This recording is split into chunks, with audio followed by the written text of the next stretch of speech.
Hi everyone, welcome to another video. I'm Laurent Macquart and I'm going to talk today about the books that I've read in August, or at least the books that I've read since my last weekly reading videos, and I have 6 books in total, and I'm going to start with the ones that have not been translated to English. The first 2 books that I want to talk about are the second and third volume of the Grand Magasin series. I already talked about the first one, which was called La Convoitise, and now I finished L'Opulence and La Chute, which would translate to The Opulence and the Fall. And like the first one, it's still set in Montreal in the late 1920s, and we follow now 3 characters, Oleg, Lauriane, and Victorine, who all of 3 work at a big department store, and they become fast friends. They help each other through all sorts of difficulties, most to do with love.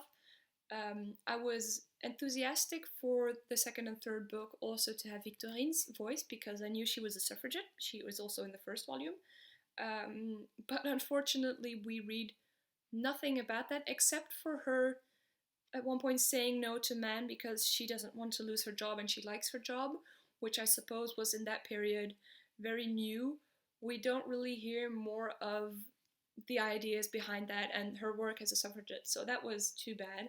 The second and third book, just at the first, the characters were all very similar, rather flat, all very positive and hardworking and kind and the best of friends and etc. And they don't have a lot of character flaws.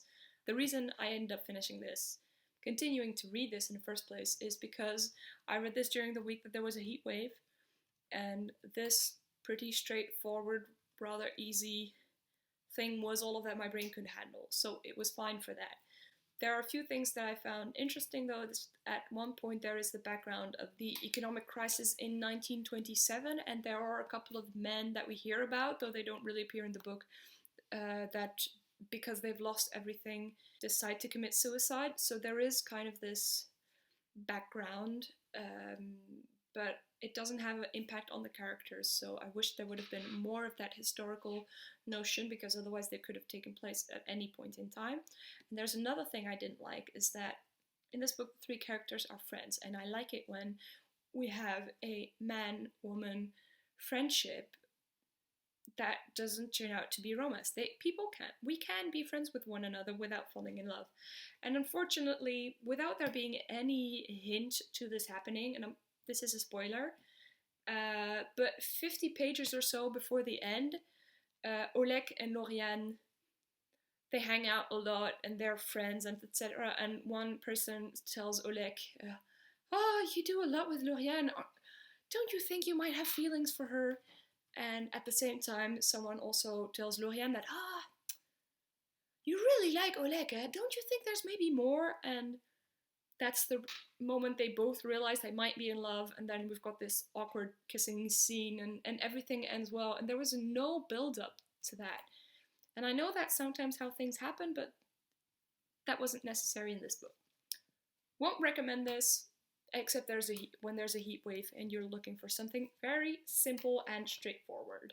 This was, by the way, I forgot to mention, written by Marylène, Pion. The other book that has not been translated to English that I want to talk about is by Hanna Bervoets, which is called in Dutch Welkom in het rijk zieken, which would translate to Welcome in the Empire of the Sick.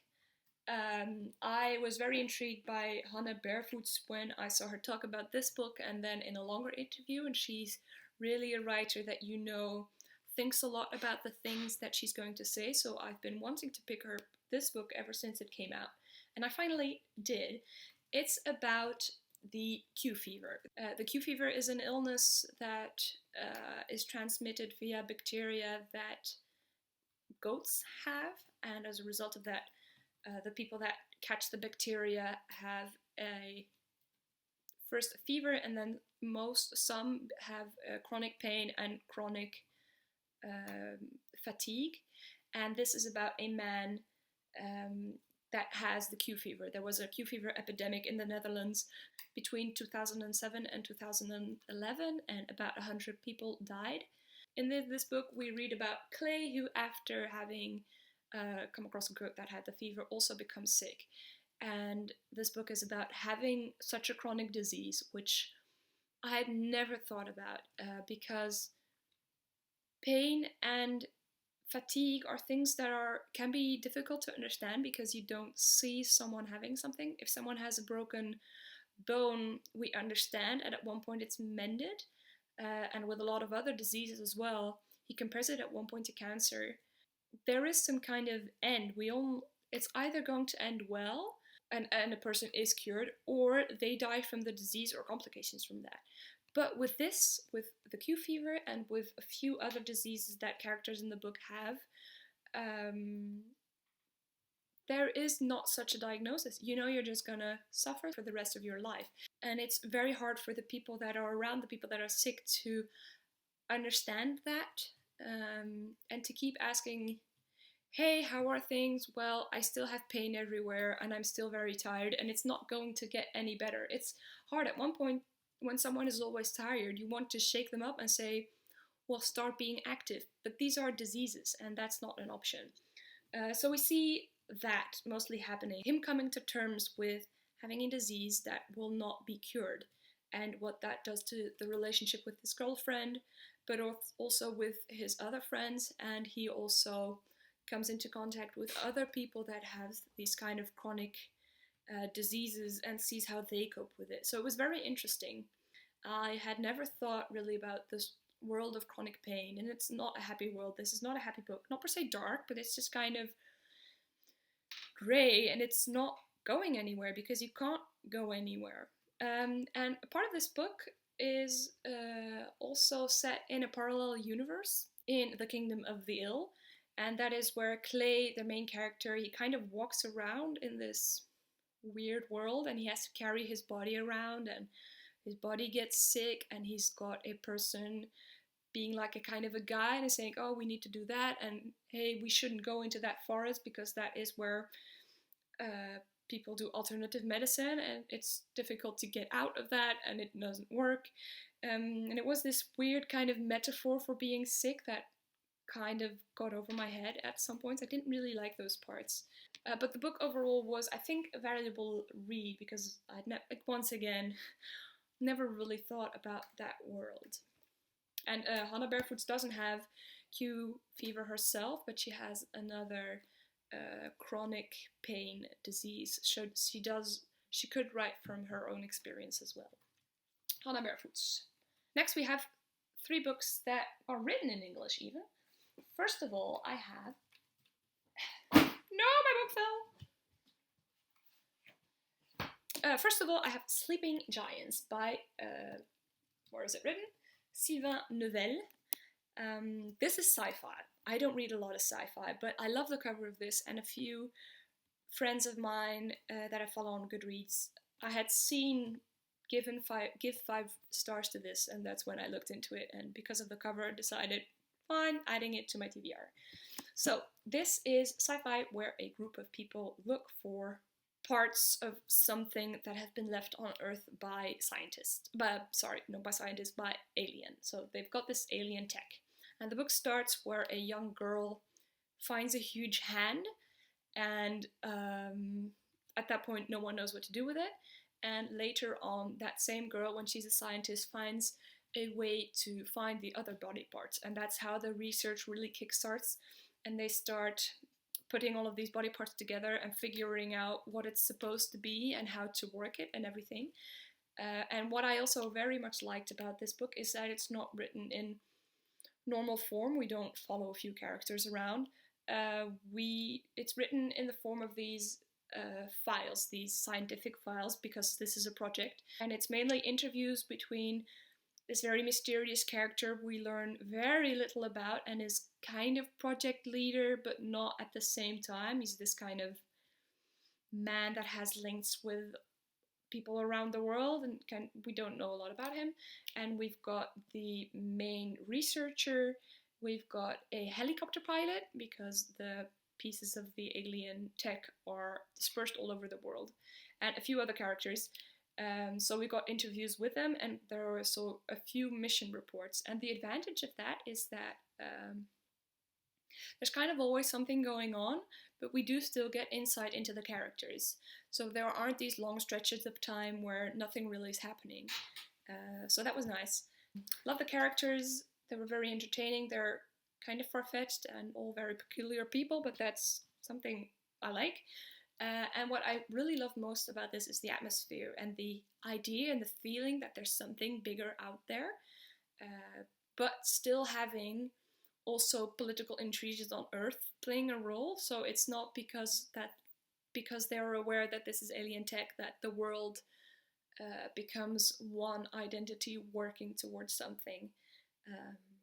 But I like the way they describe this alien tech and the aliens, extraterrestrial beings, I suppose is the correct word, that and the society around that, and that was very interesting. So I like this. It's the first part of a series that is called the Themis Files.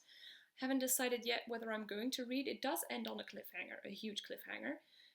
So I might pick up the rest, especially if they have pretty covers like this, even though this is a library copy and I'm going to be giving it back. Next, I have got the book that we read with my book club, my physical book club, and that is the Overstory. One of the things that I like with my book club is that every year there is a dictatorial edition where the board just decides on a book. Usually we vote on 3 options, and this time they chose this one, and I had already read it last year. It was a reread, and I'm really happy it was a reread because I had loved it the first time.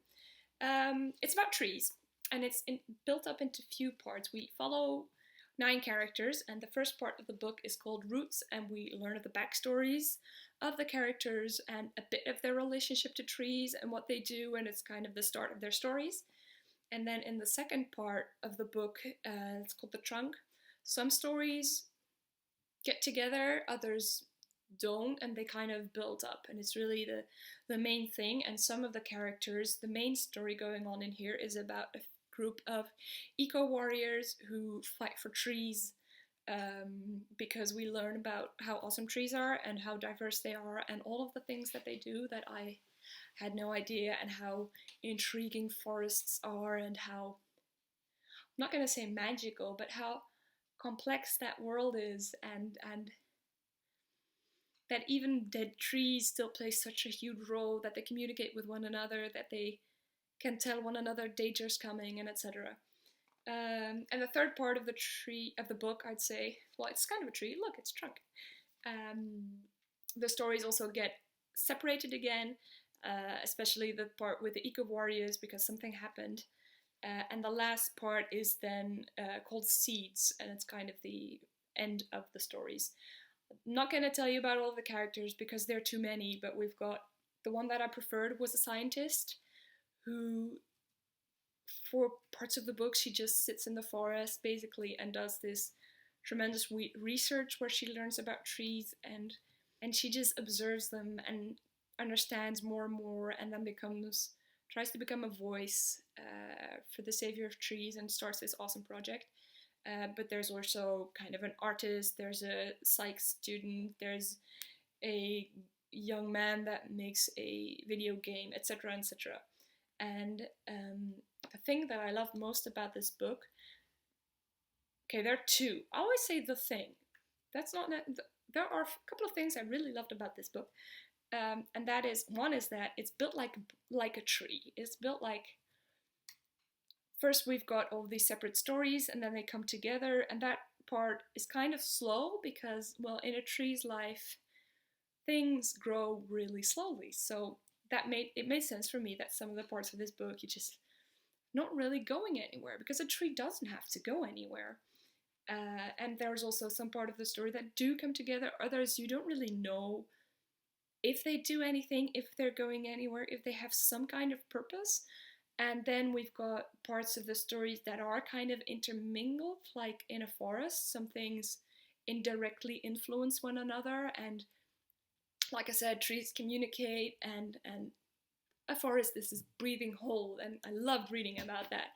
And what this book did for me, and the reason I loved it, I think most of all, is that it really opened my eyes to the beauty of trees. I hadn't realized before how many different kinds of trees there are, or just the physical beauty of them is something that I now notice a lot more. The different shapes, the different colors, even the feel. I've kind of become a tree hugger. Well, not necessarily hugger, but at least toucher. you can't just hug a tree because they haven't given their consent.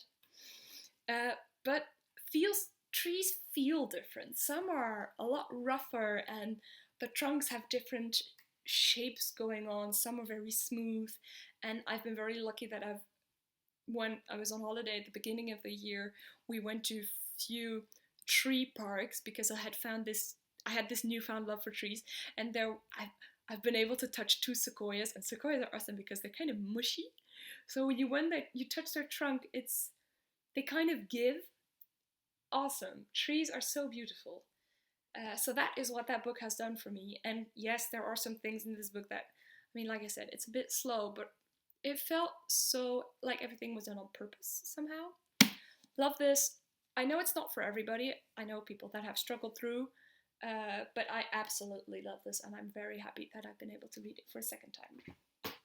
Last but not least is The 13th Tale by Diane Setterfield. This is also a book that I picked up because I read another book by Diane Setterfield last year and absolutely loved that. And I read this as a butter read with Pauline from Dancing Alone, and that was also a great experience.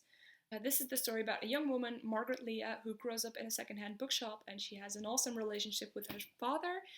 Sorry for the shock. This is the story about a young woman called Margaret, and she has been brought up in a second-hand bookshop with her father, and she has this love for research and books and old things, basically, and she's asked to write the biography of a well-known writer called Vida Winter. So she goes to Vida Winter's house, which is this old mansion, and they start building up this rhythm where Vida Winter tells her story, and Margaret writes it down, but also does some research on the side, especially at the beginning, because Vida Winter has already told the story of her life many times because she's well known and people ask her that question, but she always made something up. And now she says, I am going to tell you the story because I am dying. And things kind of goes from there. I don't really want to say more because the plot isn't the important thing in this book. It's not the thing that made me really love it. What is great about this, and the reason you should read this, is that it is very atmospheric. It's very gothic, and there's a mystery, and there's a lot of references to Jane Eyre. It's in the moors. It's so atmospheric, and you in this old mansion, and everything is very isolated. And this book is about family and about twins. And this book also, you don't really know whether things are real or not. There are things that could be explained with a ghost, but there's also research done by semi-scientists, and you don't really know where it's going throughout the whole book, and that line is done very well. I just finished talking about this with Pauline just like an hour ago, and we agreed that there are a lot of things in this book that were not handled well, especially in endings, but the atmosphere is just so well done. This gothic, gloomy mystery, and you're completely sucked in. It was a great book, and I do really recommend it. I gave it 5-star because I'm all still in a couple of months going to remember this atmosphere. So that's The 13th Tale. I will say I prefer her other book, Once Upon a River, and I'm going to be on the lookout for anything that she likes because the atmosphere is just awesome. So that's all for this video. I'd love to hear from you. As always, if you've read any of these books, or if you have recommendations for books that are like The 13th Tale. I will see you all in my next video. Thank you for watching. Bye.